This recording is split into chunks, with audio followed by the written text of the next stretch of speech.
Hello and welcome to Good Deeds, your Norfolk County Registry of Deeds. I'm Mark Crosby from Quincy Access Television. Thank you for joining us. Thank you also to my guest. That would be the Register of Deeds for Norfolk County, Bill O'Donnell. Bill, welcome back. Mark, thank you very much for having me. And again, thanks to Quincy Access Television and all the staff for helping produce it and for the people that tune in. So a pleasure to be here and talk about real estate statistics. Here it is. It's the spring. The weather's getting better. Winter has ended. And 80 degrees out today, or at least close to 80. Yes, and baseball season and Celtics and unfortunately not the Bruins. Hockey still playing, but it's all good. And so are the statistics. We're here to do quarterly statistics, which is January, February, and March of 2025. And the numbers actually indicate an increase, an increase in overall real estate activity. And it's been a steady growth, both in the commercial sector and in the residential sector. And I always tell people, the first thing we look at to judge real estate activity is just the volume of documents that get recorded. And in 2024, January, February, and March, there were 21,980 documents recorded for the 28 communities that make up Norfolk County. And in 2025, for January through March, it was 22,752. That's a 772 document increase, or 4%. So, it was a 4% growth. And what we look at is deeds. Deeds are documents that reflect a transaction. When you buy a house or you sell a house, a deed gets recorded. And the total deeds that were recorded were 3,262 in 2024, again, that 3-month period, and it's 3,409, or a 5% increase. And I think that's great because, I think it shows that there's activity, especially when you consider January and February aren't exactly periods of the year where you would expect sales. But I think it shows, there are certain economic pressures, or maybe despite these economic pressures, deeds are getting recorded, and maybe it's because of a lack of inventory that, people, if they see a house on the market, they don't care if it's January, February, because there's such a limited inventory, they get on it because they want to buy it. And maybe they try to get on it early because if the sale takes place later in the spring, there's more people competing with them. And you also wonder if the weather, the mild winters that we are having now, especially this year, is actually helping products or helping real estate, helping houses sales sell. Yeah, absolutely. Actually, I hadn't thought of it that way, but when you think about it, I would think back, and we all grew up with 2 feet of snow most of the winter. When there's no snow, you can do a better job of inspecting a house and having a comfort level that there aren't things hidden behind snowbanks or, so that's a good point. I hadn't thought about that.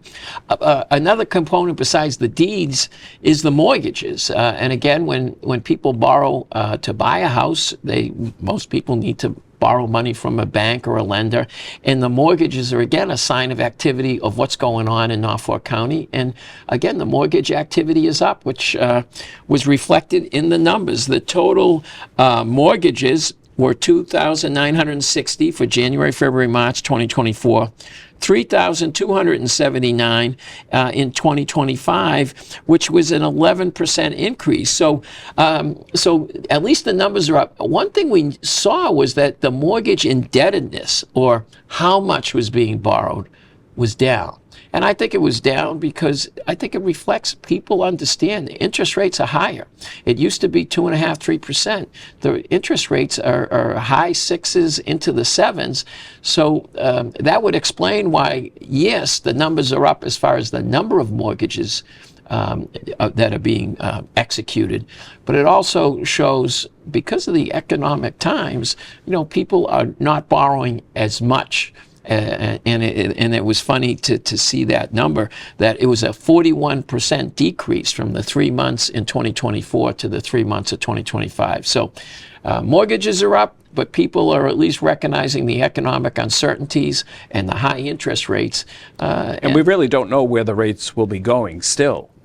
No, I mean, people were thinking, oh, there's going to be cuts. I mean, all bets are off with what's going on economically, and that's a factor. And it's also a factor that I feel bad for the first-time home buyers, the young people. When you think about it, the prices are high.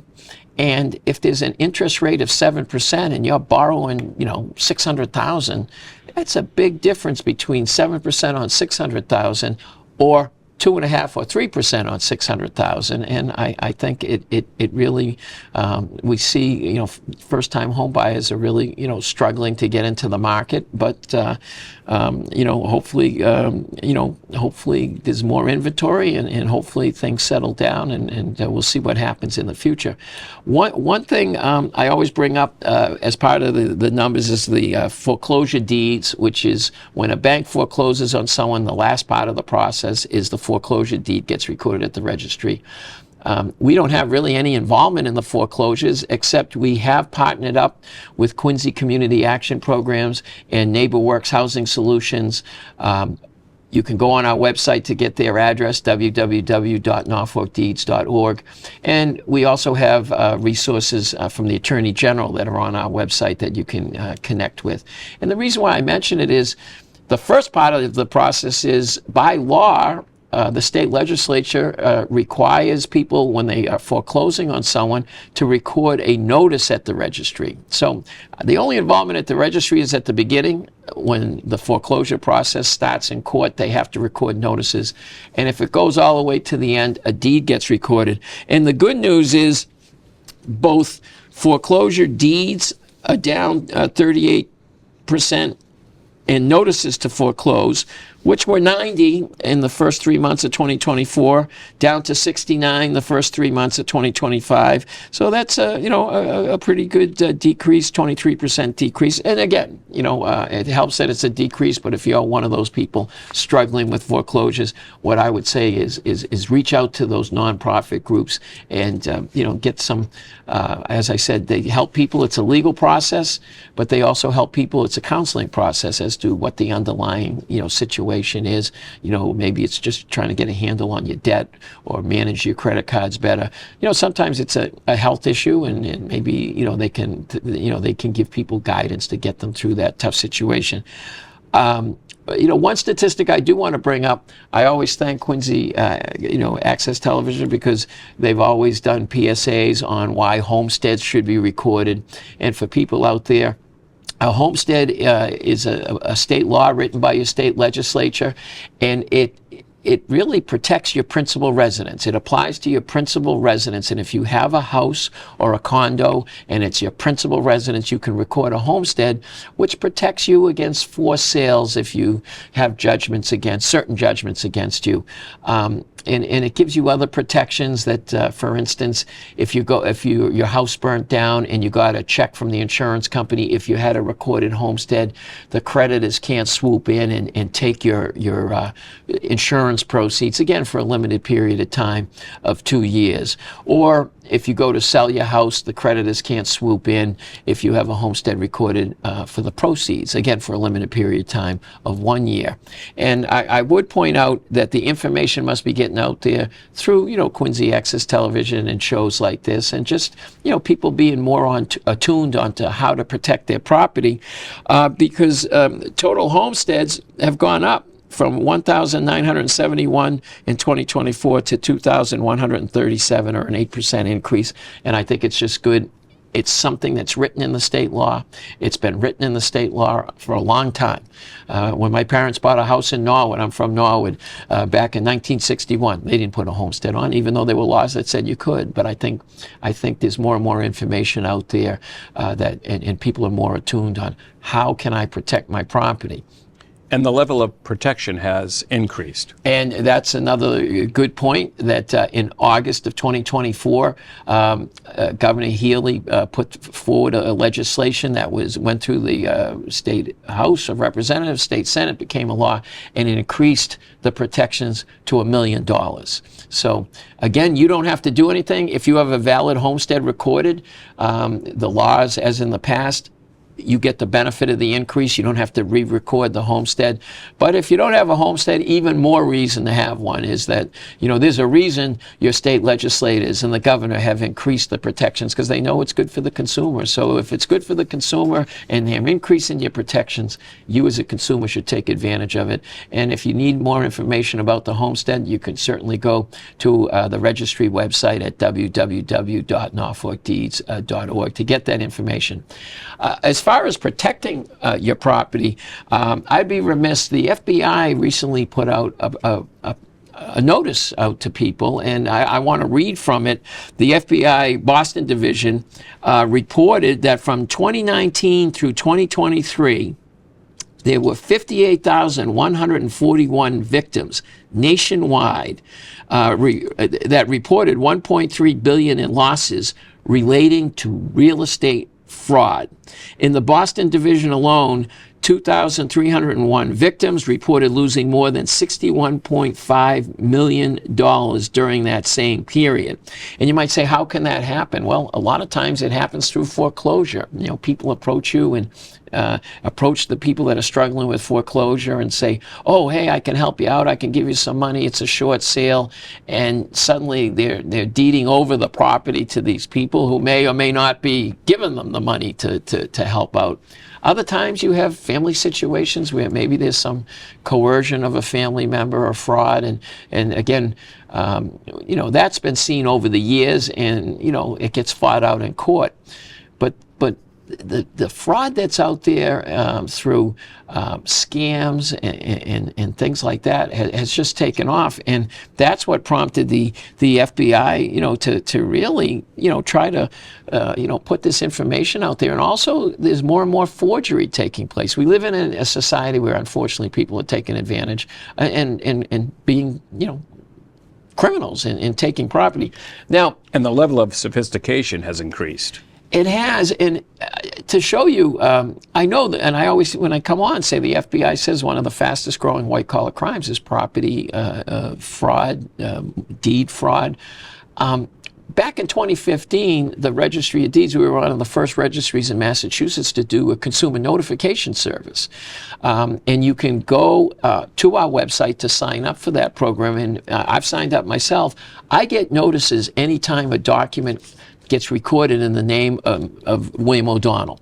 Now, sometimes it's William O'Donnell from Quincy. There is a Bill O'Donnell from Quincy, and I get the notice, I look it up, it has nothing to do with me. Sometimes it's William J. O'Donnell, but I'm William Patrick O'Donnell. But I get the notice, and I can look up on the computer or go through the books and look and see, wait a minute, that's not the deed to my house, or that's not a mortgage. And if you're not great on the computer, sign up for the notification, and you can call our customer service center if you ever get one, and they'll walk you through it. Our customer service number for any questions on homesteads, but in this particular case, if you got a notice from the registry, it's 781-461-6101.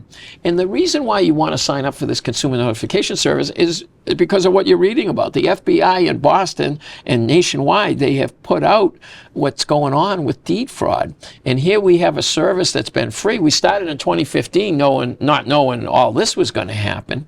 But there may be a time where we get a notice at home and my spouse, my wife says, wait a minute, I didn't sign this equity line, or I didn't sign this equity line. Now, our consumer notification service at the Norfolk Registry of Deeds would not prevent that fraud on me, but it gets you notified right away, so you can get on the fraud right away. And we have links to the law enforcement agencies, and you probably need to get an attorney to try to take some steps civilly. I always want to not be such a downer and say thank you, state representatives and senators, because there's a law in Massachusetts that says a fraudulent deed does not convey good title. So if I'm a scammer and I took Mark's house with a fraudulent deed, I sell it to a third person, the third person may be out some money, but Mark didn't lose his house because, if I did forgery or I did a fraudulent transaction, there's a state law in place that says a fraudulent deed does not convey good title. if some older person signs a deed and has got mental capacity with the relatives, that's a whole other matter, and that's why you have court cases on that.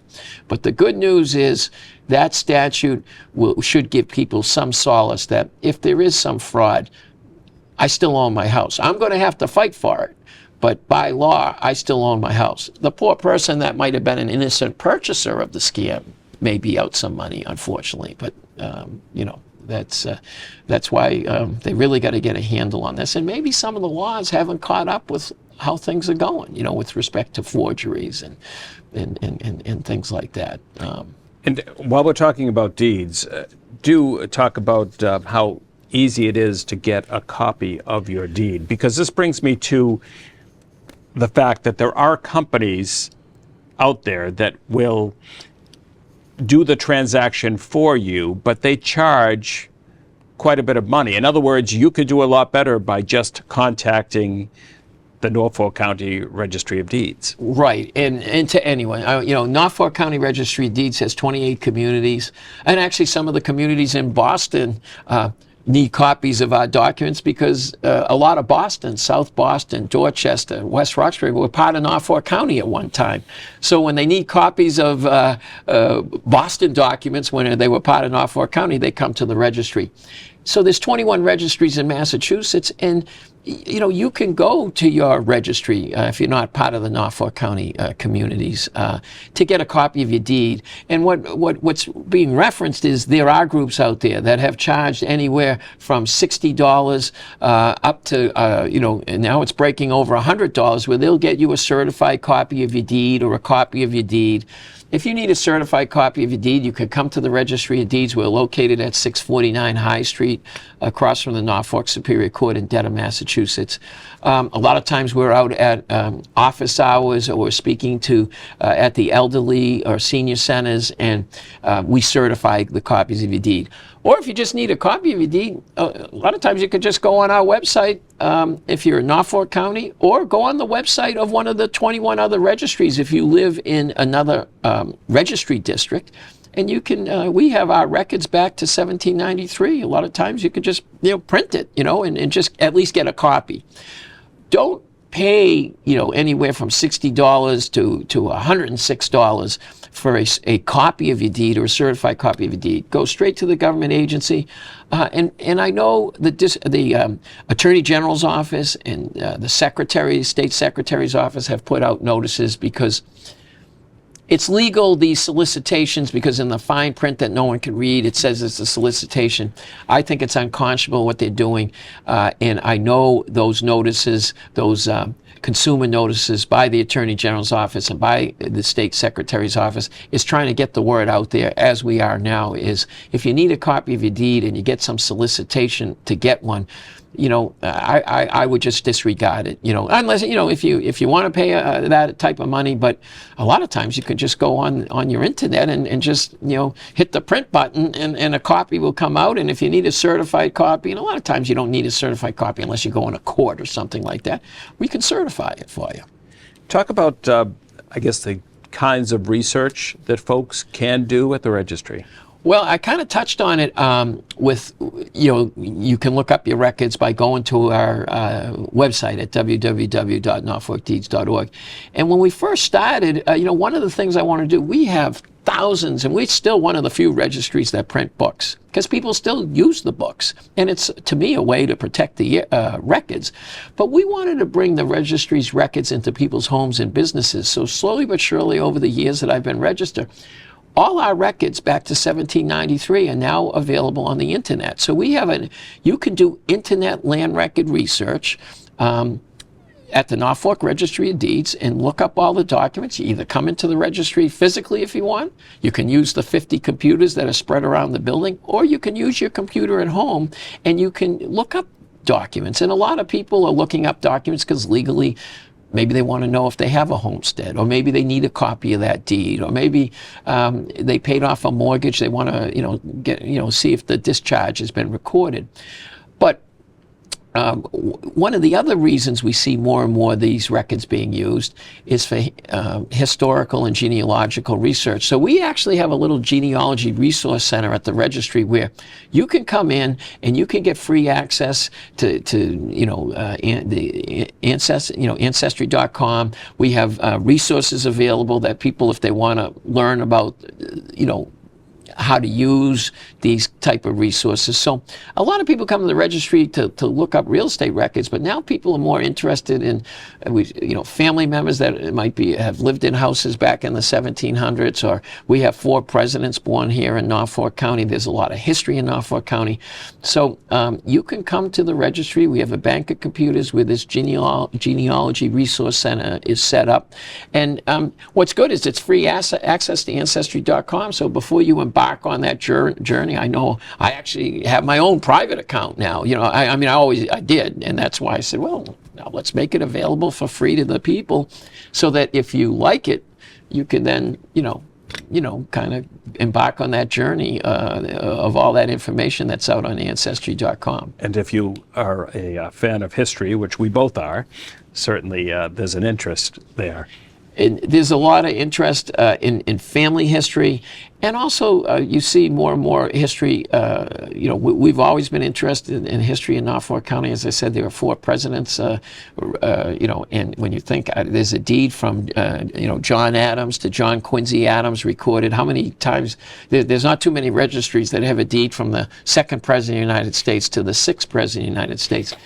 So there's history, and not just history at the presidential level in Norfolk County, but one of the signers of the Declaration of Independence had ties to Quincy, John Hancock, and as a matter of fact, he was the governor when Norfolk County was established. He signed the legislation, but in one of the deeds from John Adams to the, at the time, town of Quincy, he wrote about all the contributions and what a great contributor to the cause of the independence of America that John Hancock was, and also elaborated on President Adams's philosophies with respect to Greek and Latin. So in some of these documents, it's not just about real estate, or some of it's about what was in those old houses, but some of it, people wrote about their philosophies in some of these old documents. So plenty of history, as I said, not just on the presidential level, but you have Abigail Adams Smith.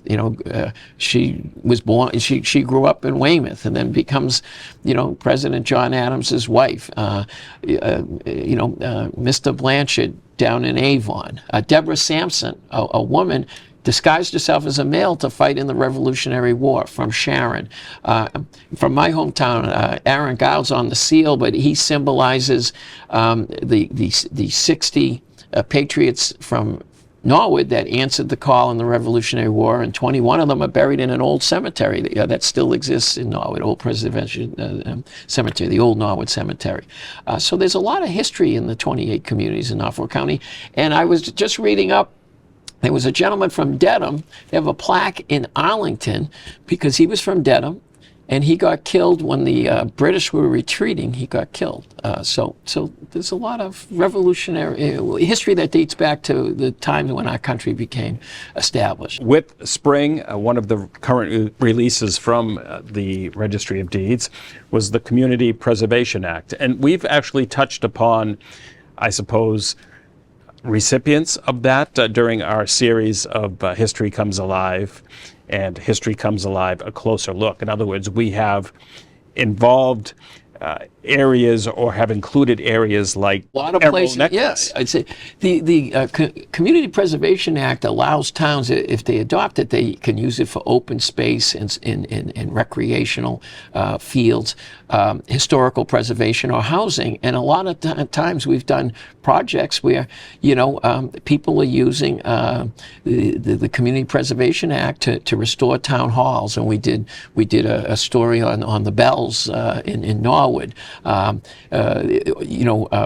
in Franklin, an old library that still has the books that Ben Franklin donated to them. Another brilliant piece that you did, Mark, and Quincy.